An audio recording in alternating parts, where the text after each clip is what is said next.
Hardcore Justice 2013 review and real highlights. No false advertising here like other people. You're actually going to get highlights for every match on this card. So to reset, I'll be going to Bound for Glory this year, and this is my current wish list of what I'd like to see at that show, and this is my current excitement level heading into that show. I'm really not liking how Bound for Glory is looking so far. I was actually considering selling my tickets to pay for SummerSlam, but we'll see how much that changes after this episode. Let's start off with the major complaint I had about the show. I did think they brought Velvet back too early because I don't believe TNA could carry a feud between her and Mickie for a full 2 months until Bound for Glory, and it looked like I was right. But then why would you advertise her for a match and then go and turn around literally at the last second without any reason? You know, TNA has been doing this a lot lately. Don't promise something if you can't deliver. That's just annoying.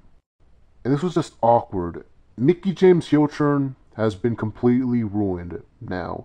I mean, she still plays the character great and all, but there's no point in her even being a heel anymore because Fail Kim is the one that's being treated like the top heel of the division. So it's like, well, Mickie might as well be the face that overcomes the monster heel that's squashing everyone, even though she should be the one that's doing all of that right now. But alright, even though the division really sucks right now, I'm hoping by the time Bound for Glory comes around, Velvet can pick things up. I mean, she pretty much have to since Taryn Terrell's been released from TNA. Well, she hasn't been released, but with a pregnancy, it's pretty much guaranteed we're not going to see her back ever again. You know, she'll be released by the time she has the baby, if her contract hasn't expired by then. I'll talk more about that in my next Diva video, but let's move on to the rest of the show. The 4-way ladder match. Now, this was a lot of fun, a lot of unique spots. My only complaint about this was that Kazarian had to win, the jobber of this series.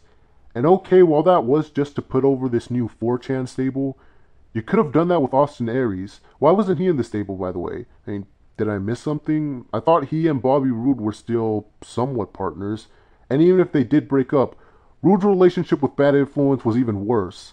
But that didn't stop them from getting together. You know, it would have been more interesting if they had revealed Austin Aries as the 4th member of the group during this match. You know, you could have had him and Kazarian on top of the ladder, and, you know, maybe have Kaz just jump off and hand him the victory or something like that.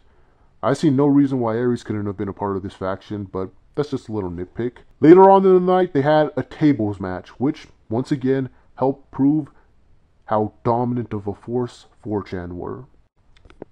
And I like it. It's a pretty cool idea, but again, it probably would have been better to have Aries or at least one other member in there, because that way their goal would make a little bit more sense, so that they could all make it and take over the Final 4 of the BFG series. Because we all know when it comes down to the Final 4, points don't matter anymore. They just have to make sure that it's the 4 of them that have the most points. That way, no matter what happens, one of them will be getting a title shot in the end. That would have made more sense, but either way, it's still a good idea. And the timing of it is pretty perfect, right around the time all of them have the chance to win 20 points. The Steel Cage main event. Bully Ray regained the world title from Chris Sabin, and not a care in the world was given. And for all the Sabin fans, I ask a question. What was the point? I mean, okay, Sabin looks strong, but what else?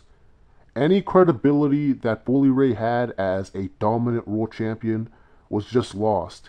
And now, no matter who wins the BFG series, it's not going to be that big of a deal if they beat Bully Ray because he was already defeated and struggled against a guy that spent majority of his career wrestling and jobbing the cruiserweights. And I don't care what excuse you throw out there, if Bully Ray has to struggle to defeat this guy, imagine how bad that's going to make the BFG winner look if they can't put up 10 times the fight that Chris Sabin put up. So this whole saga right here just ruined the Bound for Glory main event. The one epic story that could have come out of this was, finally, someone put an end to the monster heel Bully Ray. We just had that story with a much weaker wrestler. So now they can't do that anymore. And now when that person does beat Bully Ray, it's not going to feel special anymore. And if that person doesn't squash Bully Ray, then that brings them down to Chris Sabin's level. So the whole Chris Sabin title run just did more bad than good. Okay, it might have elevated Chris Sabin's career, but it just messed up a year-long storyline that they've been building up this entire time. But that was TNA. The show itself was fine, but some of the things they're doing right now is just stressful. Because the thing is, I had to struggle really hard to get SummerSlam tickets because I already paid for Bound for Glory ones. And that makes me feel really cheated that I picked TNA over WWE, having faith that they would be the ones that put on the better show. Just to have TNA do all this crap while WWE is giving me everything that I could have asked for. It's like, damn, man. I'm starting to regret trusting this company that much. But hopefully things turn around. There's still 2 months left, and we'll see where it goes. Anyway, this has been MTO with the MTO More Reviews saying yada yada yada, blah blah blah, the end.